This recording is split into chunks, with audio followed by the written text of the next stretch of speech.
Je m'adresse aux 3 présidents du Conseil de l'Ordre. Aux 3 présidents du Conseil de l'Ordre. Un petit clin d'œil pour nos amis ivoiriens qui ont félicitations pour votre Coupe d'Afrique chez vous. Donc, aux 3 présidents du Conseil de l'Ordre. Si Mohamed Maoud a parlé de ce texte de loi, où est-ce que vous en êtes au Maroc? Et est-ce que en Tunisie et en Côte d'Ivoire, et puis notre ami de Côte d'Ivoire, il est en même temps président de l'interordre des pharmaciens d'Afrique, est-ce qu'en Afrique, en Tunisie et au Maroc, il y a une réglementation particulière où il y a des avancements pour la protection du citoyen? Oui, merci, Monsieur le Président, honorable assistance. Bien entendu, comme vous savez tous, le temps législatif est très lent par rapport au débat, par rapport aux recommandations, par rapport au travail des techniciens. Et malheureusement, dans les démocraties qui démarrent. Et donc, on fait partie de cette catégorie. La profession, depuis plusieurs années, n'a cessé de demander un texte de loi pour les compléments alimentaires parce que nous avons suffisamment sensibilisé que ces compléments alimentaires, aujourd'hui, on a évoqué le côté positif de la chose, mais certainement, il y a un côté négatif parce que, vu le taux d'analphabétisme que nous avons au sein de notre pays, beaucoup de personnes peuvent utiliser ces produits négativement et donc avoir des conséquences fâcheuses sur leur santé. Nous avons donc demandé à plusieurs reprises un texte pour encadrer ces compléments alimentaires. Nous avons demandé un texte pour encadrer les prix de ces compléments alimentaires parce qu'ils coûtent beaucoup plus cher que le médicament. Vous le savez très bien, nous sommes sur une cascade permanente de baisse de prix de médicaments, et tant mieux d'ailleurs, mais les compléments alimentaires coûtent cher, et donc je peux dire qu'on vit même une sorte d'arnaque à l'égard des consommateurs pour ces prix très, très, très, très importants, au-delà de ce que peuvent mériter ces produits-là. Deuxièmement, aujourd'hui, vu la vitesse un petit peu lente d'avoir des médicaments innovants à la portée du public, le public part de plus en plus vers les compléments alimentaires. D'ailleurs, ça a été démontré à travers pas mal de chiffres aujourd'hui, la vitesse d'augmentation de la consommation des compléments alimentaires par rapport aux médicaments, surtout que ces produits-là font l'objet de campagnes sur Facebook, sur Instagram, sur TikTok, et aujourd'hui c'est la mode. Et donc énormément de patients vont vers ces produits-là. Moi je tire la sonnette d'alarme et donc au nom de la profession, au nom des professionnels, je dis que c'est très très urgent d'avoir un texte pour encadrer cette catégorie de produits. Nous avons aujourd'hui des discussions avec notre ministère de tutelle, en l'occurrence le ministère de la Santé. Nous avons nos représentants syndicaux qui sont en contact avec le ministère. Je pense qu'un texte sur les compléments est plus qu'une priorité aujourd'hui. Je vous remercie.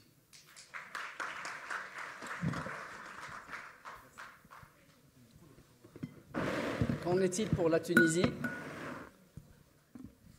On n'est pas des voisins pour rien.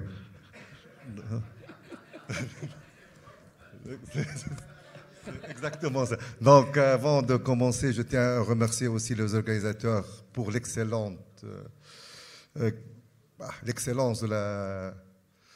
l'organisation de ce 21e Officine Expo, le choix, la thématique de ce panel, l'obligation de prendre des compléments alimentaires, c'est une découverte pour moi aujourd'hui. On doit tous s'y mettre. Donc, vu l'importance, c'est l'importance de la réglementation qui en découle. Pour nous, pour le marché tunisien, en fin de compte, on a deux circuits. On parle des compléments alimentaires importés. Ceux qui ne contiennent pas d'allégations thérapeutiques, ils passent par le contrôle. Ils doivent avoir un AMC. Et il y a un contrôle et analyse à chaque importation de l'eau. Et on parle de compléments alimentaires aussi qui sont fabriqués localement. Là, on n'a pas de cadre légal du tout, à part un cadre légal un peu faible comme le cadre légal de défense du consommateur. Mais vraiment, ce n'est pas le cadre légal adéquat pour le complément alimentaire. Là, heureusement qu'on a l'industrie pharma aussi, qui a l'agrément de fabrication de médicaments, avec l'agrément de formation de fabrication de compléments alimentaires, c'est un gage de sécurité. On a aussi quelques industries de compléments alimentaires qui paraissent sérieux, ils sont en train de faire du bon travail et qui utilisent, voilà, qui appliquent les bonnes pratiques de fabrication, mais comme il n'y a pas vraiment un texte législatif pour les bonnes pratiques de fabrication pour les compléments alimentaires. Bon, ils cherchent des normes à l'international. Mais le plus grand problème reste pour les produits qui ne sont pas identifiés, dont le fabricant n'est pas identifié, qui se vendent trop cher aussi, qui vendent un rêve, où ils s'attaquent, où l'allopathie n'a plus de place. On sait tous, par exemple, les antiémétiques pour les enfants, il n'y a plus de choix en tout ce qui est allopathie. Donc c'est un marché où le complément alimentaire prend une place de choix. Il est en train de faire quand même une belle avancée. Pour tout ce qui est antitussif, mycolytique, c'est la même chose, avec tout le risque qui en est.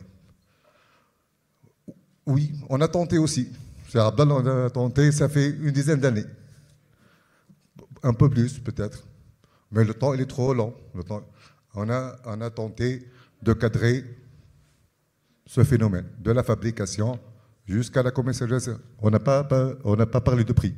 Donc ça nous arrange d'avoir des prix quand même assez chers. Comme ça, pour l'économie des pharmaciens, c'est une bonne chose. Donc on n'a pas parlé de prix, mais on a parlé d'autre chose.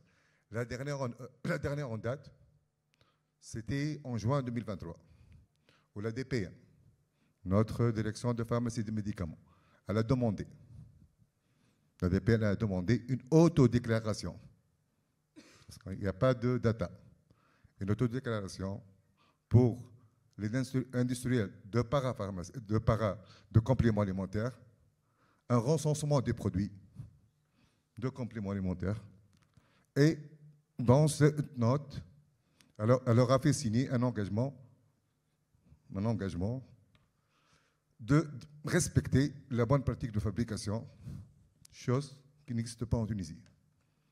Et elle leur a donné 3 mois pour ça. Donc en juin, ça fait 6 mois, et on attend le next step après l'identification de ces labos et de ces produits. Merci beaucoup. Docteur Diarra, qu'en est-il en Côte d'Ivoire et de façon plus générale dans les autres pays de notre continent? Je crois que c'est mon tour. Vraiment, je voudrais d'abord et avant tout vous remercier pour le clin d'œil qui a été fait à la Côte d'Ivoire tout à l'heure, qui est champion d'Afrique de football. Et je ne veux pas oublier la partie particulière qu'a joué le Maroc dans cette victoire, parce que c'est grâce à une des victoires du Maroc que la Côte d'Ivoire a été repêchée. Et merci encore au Maroc, merci au peuple marocain. Et puis, il paraît que la prochaine CAN, c'est ici au Maroc.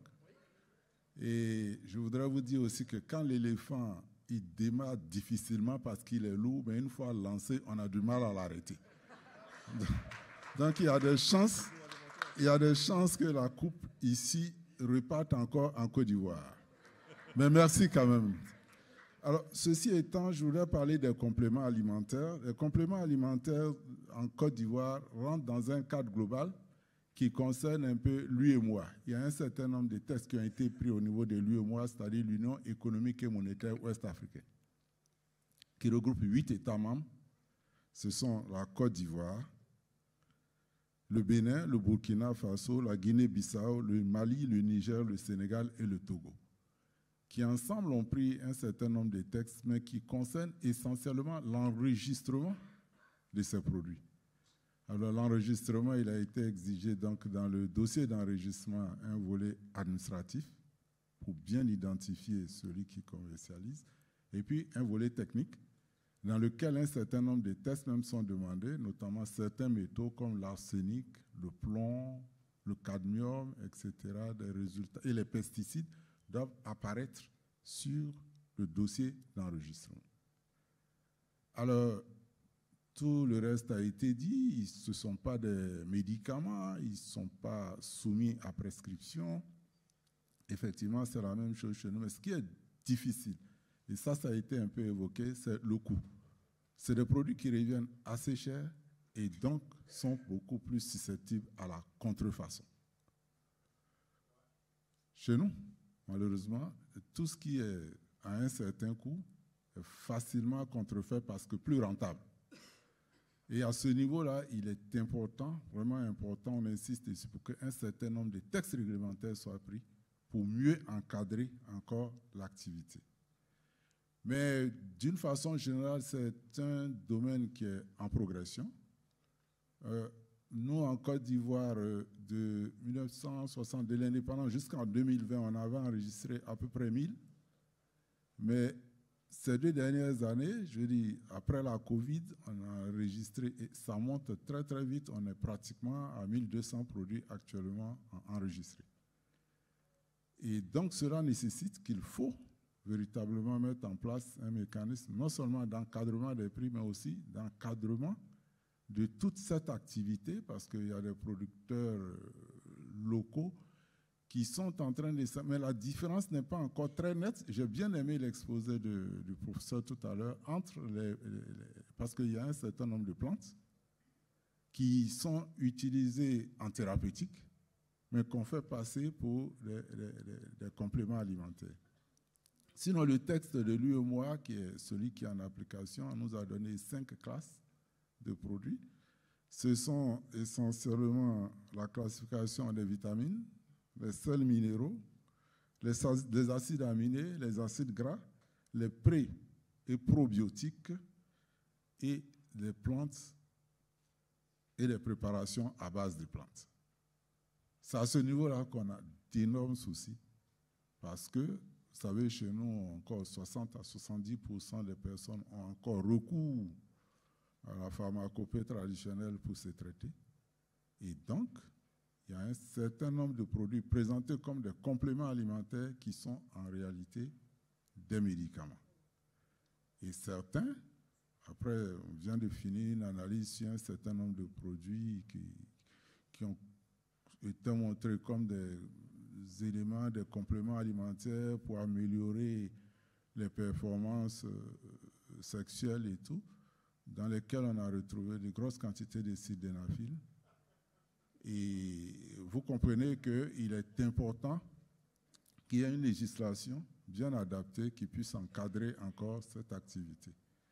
Voici un peu, pour aller vraiment de façon ramassée, quelques éléments sur lesquels je voulais revenir et situer un peu l'auditoire, parce que nous, on a des embryons, en tout cas, on a une base d'enregistrement de ces produits-là. Merci. Alors, nous retenons que c'est une urgence d'avoir un cadre réglementaire. Voilà, ça, personne ne va le nier. Il nous faut un cadre réglementaire pour encadrer tout ce marché. Nous avons tous écouté religieusement Dr Luc Besançon, qui nous a exposé un peu comment le pharmacien s'est approprié ce marché des compléments alimentaires. Et là, je m'adresse au docteur Selma Chlif Douazen, qui a cette expérience depuis 22 ans en tant que spécialiste en nutrition, de conseiller et de ces compléments alimentaires. Alors, pour vous, comment au Maroc, le pharmacien peut s'approprier ce marché des compléments alimentaires?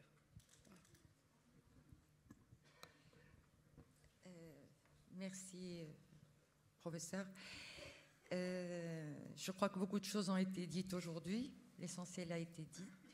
Mais personnellement, je pense que certains confrères dans la salle vont, je pense, aller dans le même sens. Ce qui est très important, ce qui va nous démarquer, c'est l'information et la formation. Pourquoi je dis information et formation? C'est qu'en fin de compte, au niveau de la pharmacie, on voit les compléments alimentaires, on peut les situer à deux niveaux.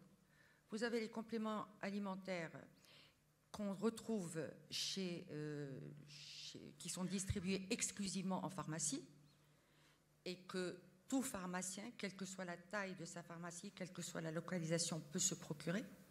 Et vous avez les compléments alimentaires qui sont en pharmacie, mais aussi dans d'autres secteurs en parapharmacie.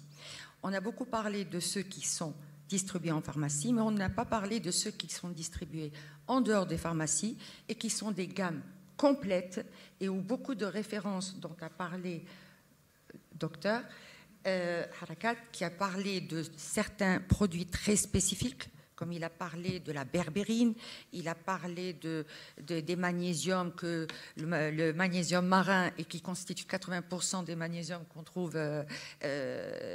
pour tout le monde. Eh bien, les magnésiums dont le professeur parle, eh bien, on ne les trouve que chez ces laboratoires qui ne sont pas directement en pharmacie.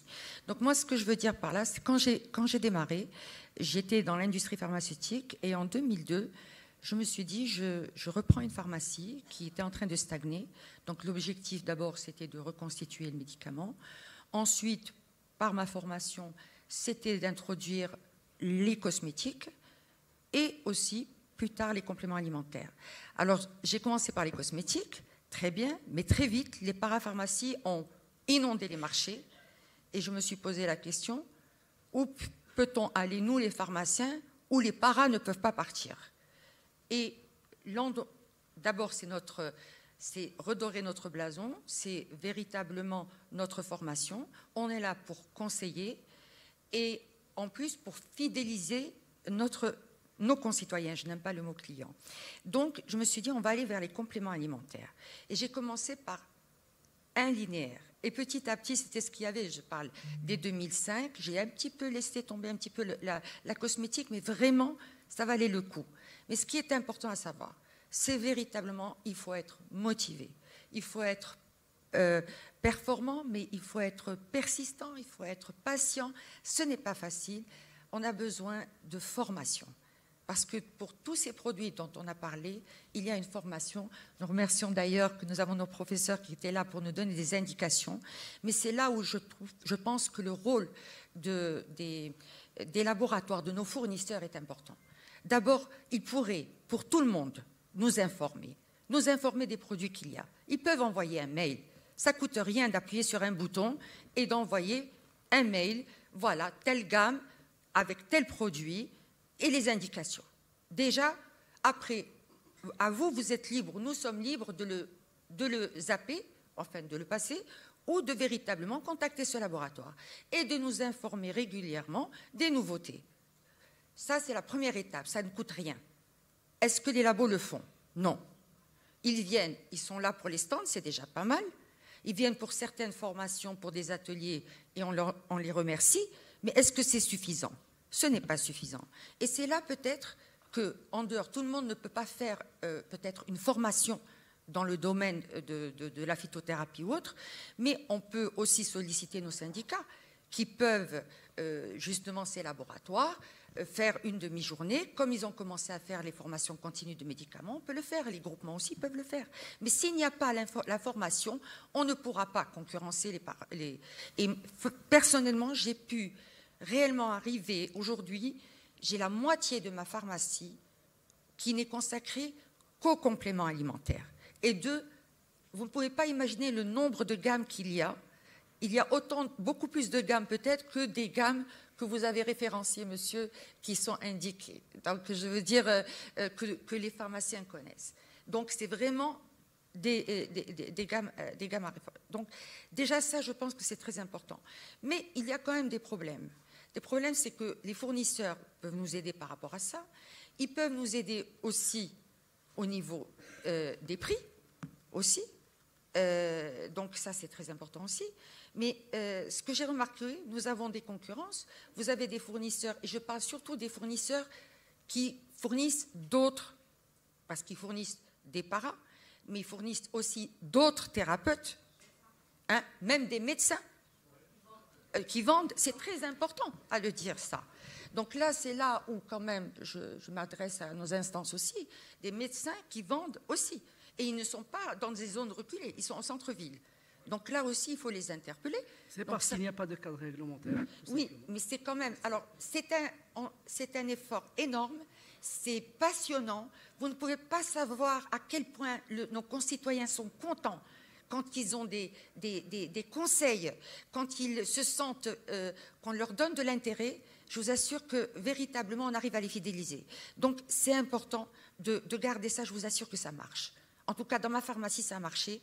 Aujourd'hui, avec les problèmes de la cosmétique, les problèmes des baisses de prix vraiment réguliers, personnellement, j'ai compensé avec les compléments alimentaires. Alors, il y a autre chose aussi. C'est que ça ne se passe pas aussi facilement que ça. Il y a à gérer des stocks. C'est-à-dire, il y avait 2 magnésium, aujourd'hui, il y en a combien? Une centaine? Même plus, je vais te dire. Même plus. Et le problème, c'est que si le pharmacien n'a pas l'information, qu'est-ce qui se passe? Très souvent, des médecins, parce qu'il y a de plus en plus de médecins qui sont aussi prescripteurs, et ils vont prescrire des produits. Et ils vont dans les pharmacies. Et les pharmacies, qu'est-ce qu'ils leur disent? Ah là là, ce produit n'existe pas et en France. Ah là, il n'existe pas s'il y a le personnel. Il n'existe pas à Demakinch. Alors qu'il suffit de chercher. Quand vous cherchez, vous trouvez. Donc ça, c'est très important. C'est pour ça que je dis la motivation aussi du personnel, je parle de l'équipe de vente, il faut qu'elle connaisse les produits. Si vous ne les connaissez pas, eux, ils ne vont pas les connaître. C'est très important à ce niveau-là aussi. Et il y a un problème qui est, pour moi, peut-être le plus épineux aujourd'hui, c'est que nous avons aujourd'hui l'Internet qui arrive. Alors, avec l'Internet, nous avions le digital. On avait un digital qui faisait un peu de tout. Donc, en faisant un peu de tout, il a commencé à faire des compléments alimentaires. Beaucoup de concitoyens n'étaient pas très chauds. Pourquoi? Pour la simple raison qu'ils avaient besoin d'être en confiance, comme l'a dit M. Besançon, la confiance, la sécurité. Donc, ils n'y allaient pas trop. Mais depuis quelque temps, je ne sais pas si vous êtes au courant, il y a une plateforme qui vient d'être totalement dédiée aux compléments alimentaires. Et on trouve dans ces compléments alimentaires tout ce que vous, en ayant tout, vous n'avez pas. D'accord? Donc ça veut dire des choses qui ne sont pas enregistrées quand on dit au distributeur et ça, et ça, et ça. Ah non, non, non, non. À la division du médicament, on nous dit on ne peut pas le faire. Ah non, non, non, on ne peut pas le faire. La mélatonine, ça c'est très important. La réglementation n'autorise pas plus que 1,9 grammes. Sur ce site, il y a de la mélatonine qui est une hormone à 5 mg et à 10 mg. OK? C'est un site qui a ouvert il y a très peu de temps. Il y a dedans la DHEA. Ce sont des hormones, la prégnénolone. Or, nous, en tant que pharmaciens, ce sont des préparations magistrales. Donc, normalement, il faut une ordonnance. C'est une liste 1, je crois. D'accord? Alors, là, avec un clic, ça vient chez eux. Et c'est en dirhams, ce n'est pas un site étranger.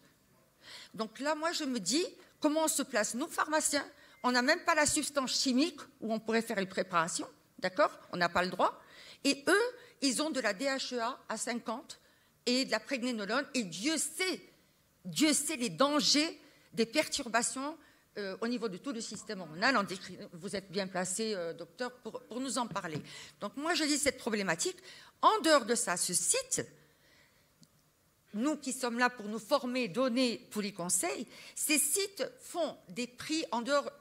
Il y a non seulement des produits que nous n'avons pas, mais en plus, ils font du 33% sur les produits que nous avons, hein, du 33% et même plus avec un système de points de fidélité.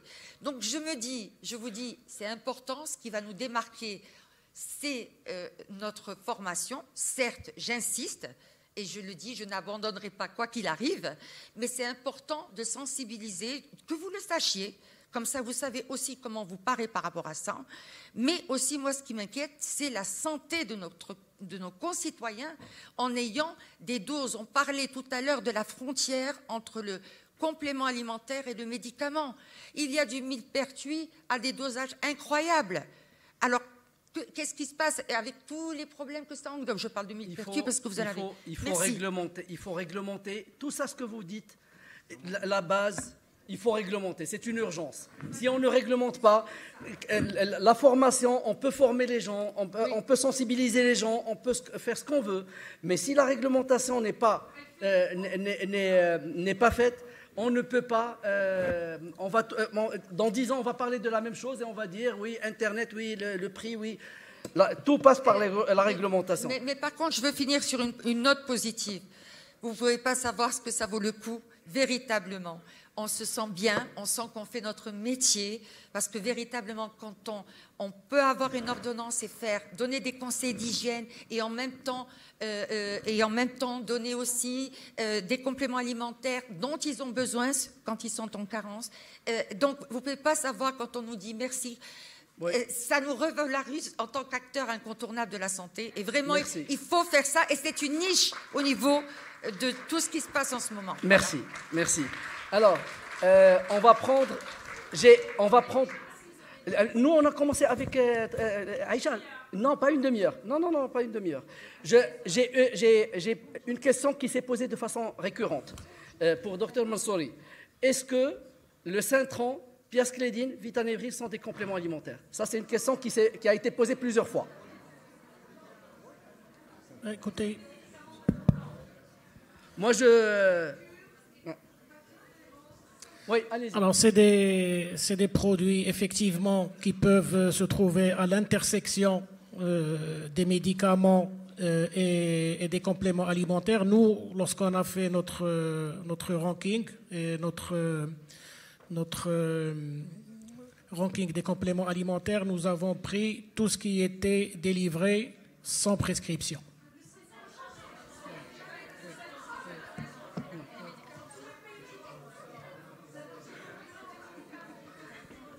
Allez, une dernière question avant de conclure. Une question, est-ce qu'on peut prendre des compléments alimentaires si on n'a plus de vésicule biliaire? Oui, et après... Qui peut répondre à cette question? Anas. Oui, allez. Dans le cas des calculs biliaires, vous voulez dire? Non. Si on n'a plus de vésicule biliaire, est-ce qu'on peut prendre des calculs biliaires? Est-ce qu'on peut prendre des compléments alimentaires? Ça dépend. Donc, il n'y a pas vraiment... Ça dépend donc sur quel complément alimentaire on parle. Donc, on peut prendre bien sûr des compléments alimentaires qui ont un but nutritionnel, pourquoi pas. Mais voilà. Mais pour les autres, je ne sais pas lesquels. Oui. Moi, tu me prends de court là comme ça, mais bon, moi je pense que quand on enlève la vésicule biliaire, c'est qu'il y avait une indication, il y avait des calculs, et pour éviter la pancréatite. Après, est-ce qu'il y a des contre-indications sur certaines choses? Je ne sais pas. Mais si quelqu'un veut prendre de la cérola ou de la vitamine ou du magnésium ou un complément à usage quotidien où il y a les caroténoïdes ou tout cela, moi, je n'en vois pas vraiment l'interdiction, personnellement. On va prendre une dernière question. Oui.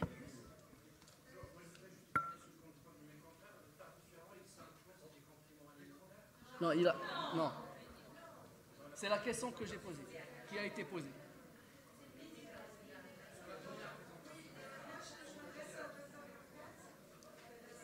On va...